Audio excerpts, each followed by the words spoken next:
While we're riding, make sure that we stay completely seated at all times with hands on our feet and legs inside the truck. Once again, that includes our little ones. They can be in a lap, but they have to be seated, not standing or being held up. Always be in the same seats, lap spots wherever we start. That's where we gotta be the whole time. If you have any open food or drink, keep those things closed and put away while we're on the reserve for the safety of the animals out here. If you have questions about the animals, you can shout those out or save them till the end. If I can hear you, I will answer.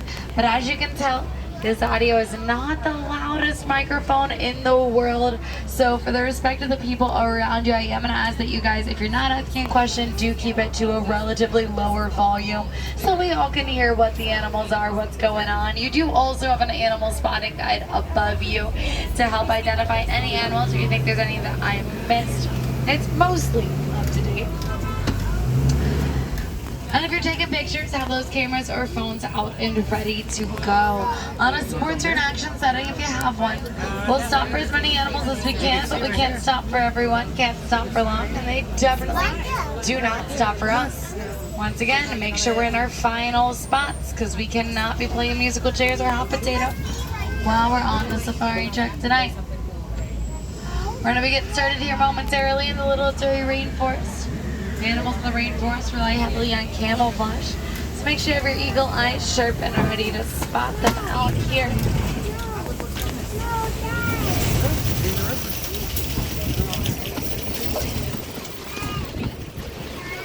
On the right, we already have an okapi.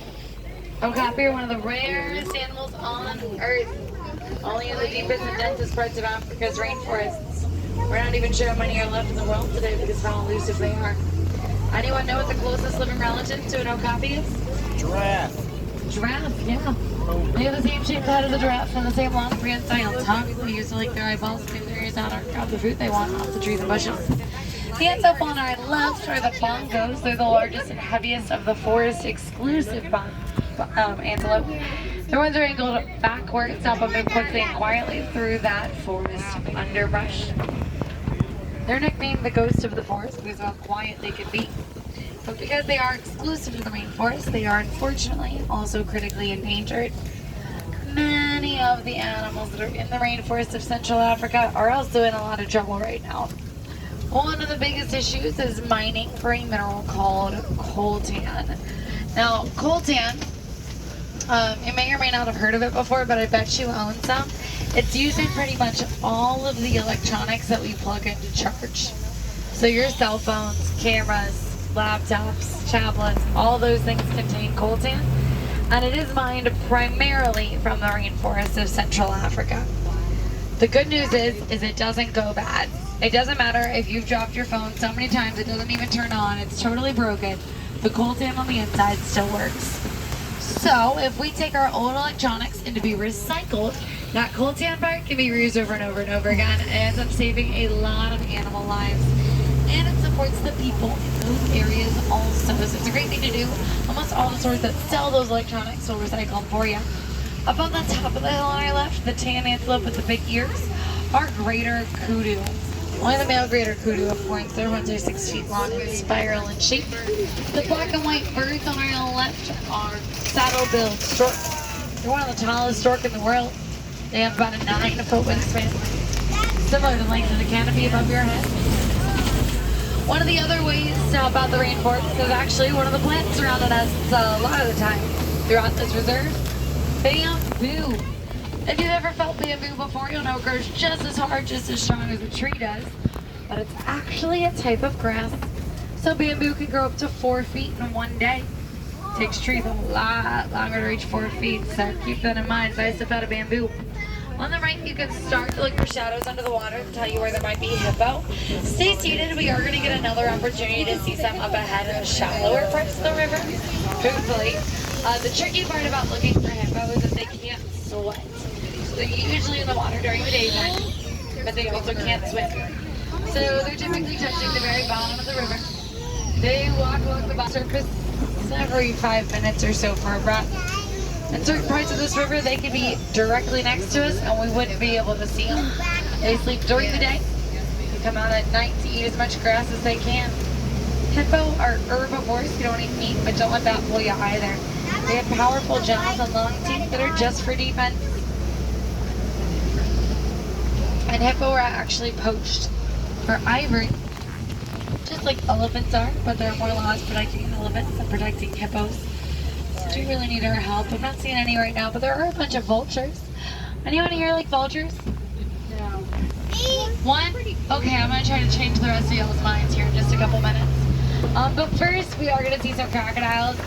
So make sure we stay completely seated here. Crocodiles have the most powerful jaws in the world, so bottoms on our seats, please. They can be about as long as a giraffe is tall. For some reason, people think these ones are animatronics. I promise they're not. We're not going to test it. Once again, bottoms on our seats. You didn't magically just get 6 inches taller when we crossed the crocodiles. Keep seated. Now, these are the Nile crocodile, largest crocodile in Africa. But now, because we can, we're going to talk about vultures. Vultures are the cleanup crew that eats everything in the ecosystem that doesn't belong. That often includes animal poop. Hippo are particularly messy culprits, so that's why you often see them out there.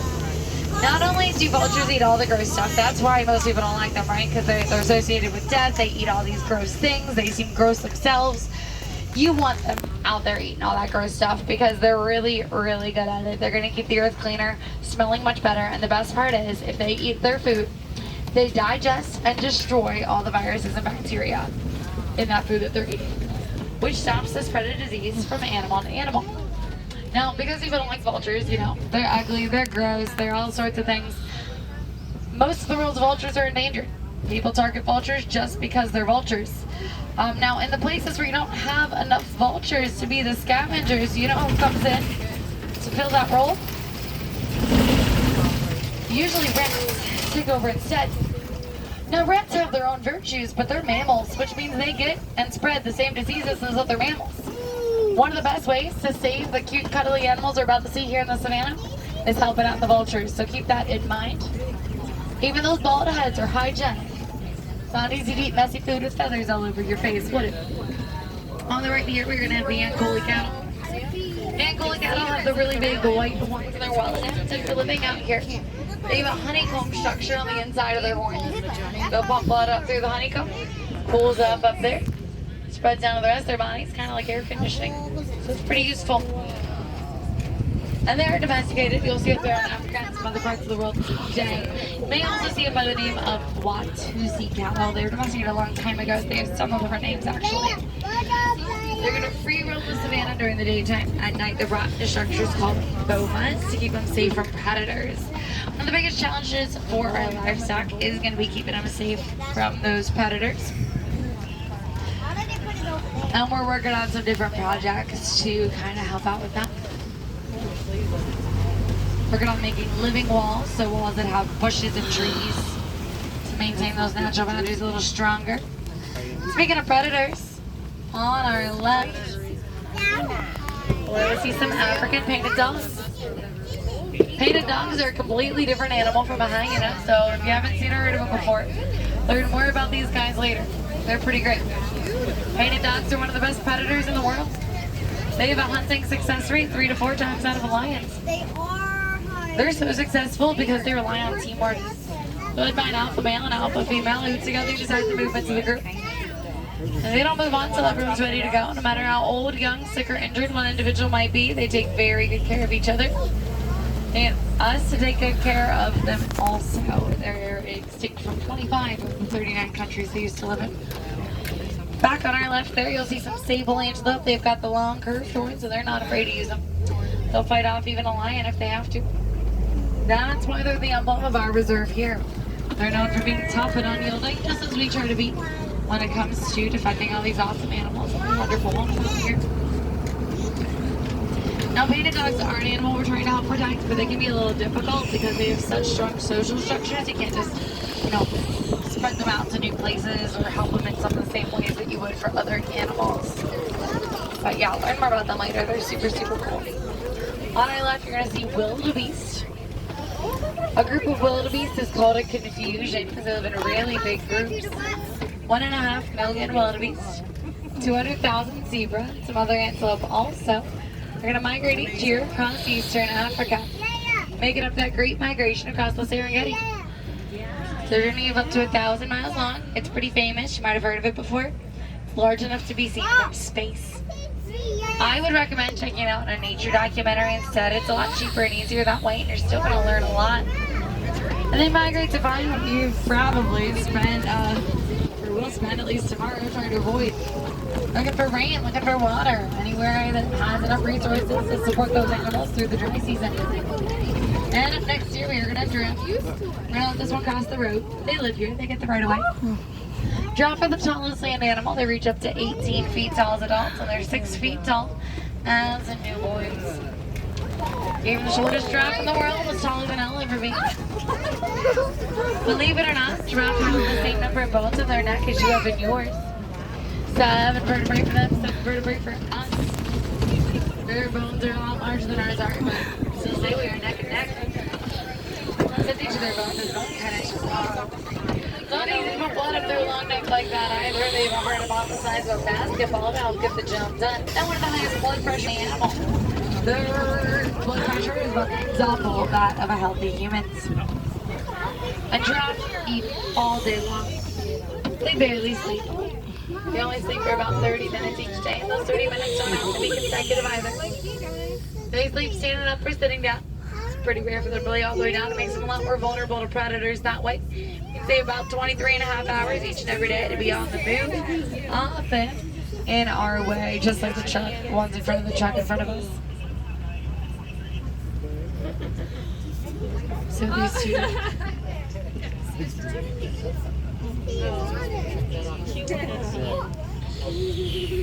And giraffe have long necks. They also have almost a 2-foot long tongue and prehensile lips.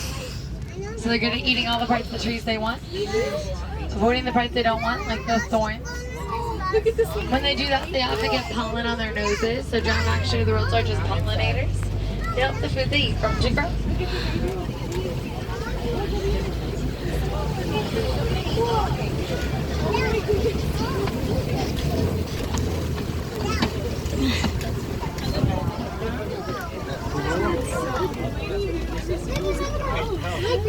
She got super close, just the hands up, feet, legs, and such. Now it is lucky to get to see that many giraffes. They are endangered.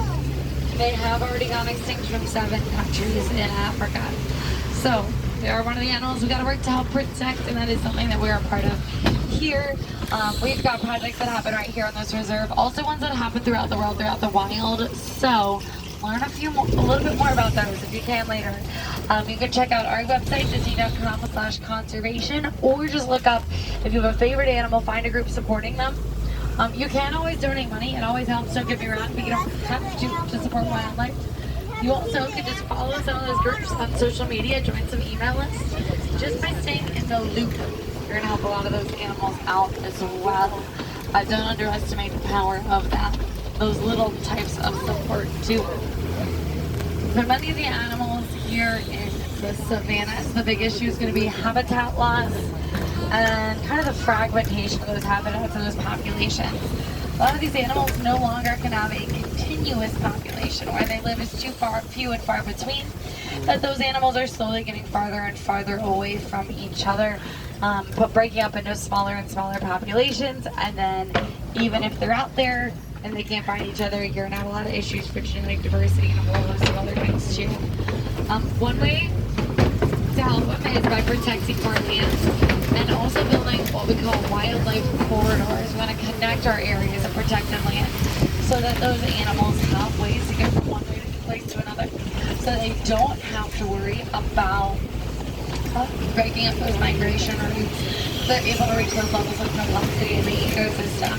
No matter where you live, actually look up if there are any wildlife corridors near you. It's a really neat way that we will connect those areas of protected land.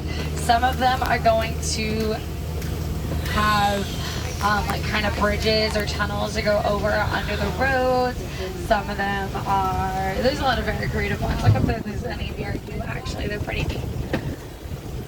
And check out some areas of protected land near you too. Some county, state, national parks, all of those areas are going to be supporting animals near you that you might not have known that you have there. And each type of ecosystem, no matter where it is in the world, is providing people with some sort of ecosystem and service. So it's really important that we keep these ecosystems healthy, not just for these animals' sake, but for our own as well. You may not realize how your life as an individual could be impacted by how healthy the savannas are in Africa, but there are going to be a lot of connections. A lot of the sands, a lot of the dirt from Africa is going to actually travel across the oceans each year and fertilize the land on the other side of the world. We're all connected, whether we like it or not. So everything you're doing is important, impacting these other animals as well. On our left, we're going to see a whole flamboyance of greater flamingo. He's going to be the tallest and the palest of all the different types of flamingos. So when they first hatch, they're going to be gray. It takes up to 2 years for that pink coloration to come all the way in. And it's going to come from their diet. You can see at least one of them eating right now. They're filter feeders. So a flamingo's beak is specially designed to capture that itty bitty food out of the water and let the rest of the water flow back out. Works kind of like a strainer for making pasta. That shrimp and algae that they're eating contains beta-carotene, the exact same pigment that makes carrots and sweet potatoes orange. The more they eat, that pigment builds up. You may have heard before that if you feed a human baby a bunch of carrot or sweet potato baby food, they get orange into their skin. That's what's happening to flamingos also. Keep that in mind. It's kind of fun. But on our left here, we're going to have a crash of white rhino. You can see one of the younger ones sitting back there too. White rhino are one of the larger rhinos. They reach up to 5,000 pounds each. They're a lot more social than the other rhinos, so they like to live in groups. A group of rhinos is called a crash because they have horrible eyesight. Rely a lot more on their sense of hearing. But white rhino, like all rhino, are in a lot of trouble right now. We're going to talk about that in just a second. But we also have this ostrich here on the right. Ostrich are the world's largest birds. They can't fly, but they can run 40 miles an hour. This one's going to be a female. They have all gray feathers, males that have black on top, white underneath. A female ostrich reaches up to around 6 feet tall. A male can get all the way to 9 feet. So imagine an ostrich 3 foot taller than that. It'd be pretty impressive, probably a little bit scary. But I do want to talk a lot more about these white rhino. That slightly younger one you're going to see there is going to be about 1.5 years, by the way. White rhino, like all rhinos, are in a lot of trouble because of poaching for their horns. Many people still think that rhino horn has medicinal properties, but it is not true. Horns are made out of keratin like your hair and fingernails and toenails are. Don't mix up keratin with that beta-carotene we were talking in the flamingo food. I know they sound a lot alike, but they are very, very different too. And on our left, way up there on the hill, we have cheetah.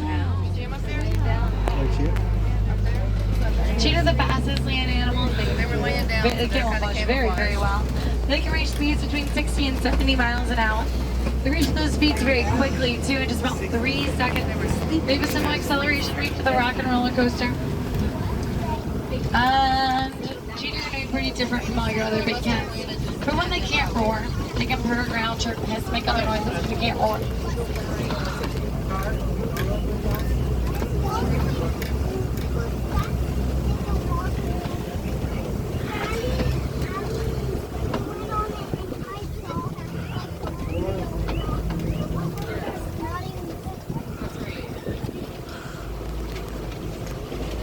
Cheetah are also more active during the daytime because they don't have to compete with the other predators that are going to hunt at night. Cheetah are built for speed, not for power. So in the choice between fight or flight, they usually have to choose flight.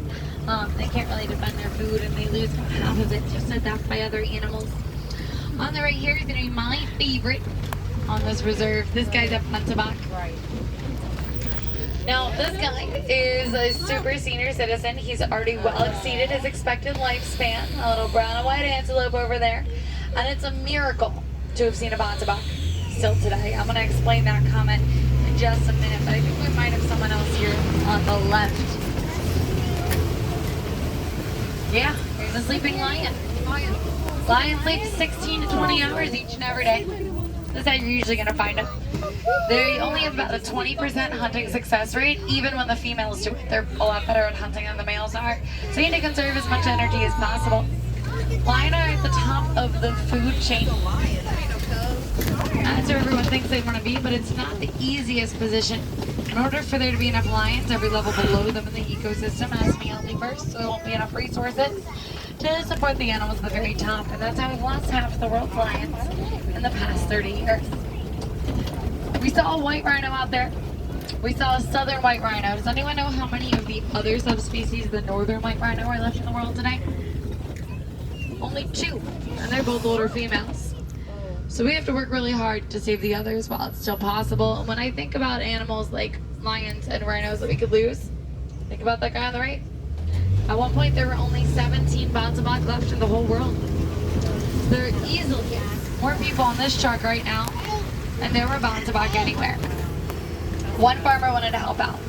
So he went and brought as many of them as he could onto his land to keep them safe. From those 17, he did find them all, and he worked to help bring their numbers all the way back up. Today, Bonsamak are back at healthy and sustainable population sizes. They outgrew the first national park we built for them. Doing really, really well now.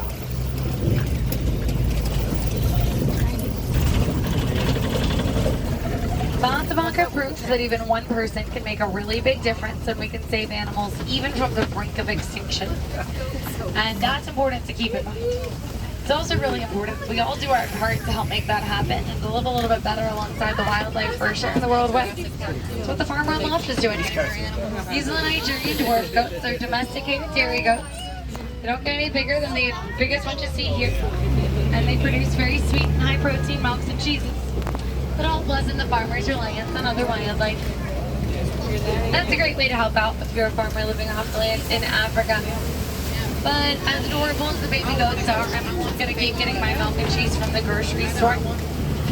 There are so many different ways, though, that each of us can help out wildlife. We don't all have to do everything. We definitely don't have to single-handedly save a species or anything. But keep in mind that those choices and actions you make on a daily basis make a difference. And it's up to each of us to decide what kind of difference we want to be making.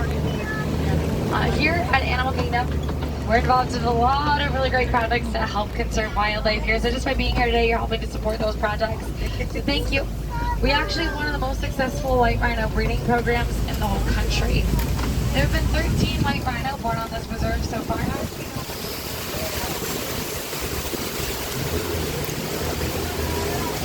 And 2 of them are living in the wild in Uganda today, having calves of their own in a country where we hadn't seen rhinos in about 30 years when that project was started. Anytime you visit other accredited zoos or aquariums, you're going to be supporting those similar conservation programs also, so keep that in mind. And as our safari comes to an end out here, your adventure in Africa doesn't have to quite yet. I recommend exploring the Gorilla Falls Trail next. You're going to find gorillas, zebras, hippos, meerkats, monkeys, a lot of different animals out there. Takes about 15 to 20 minutes to walk, and you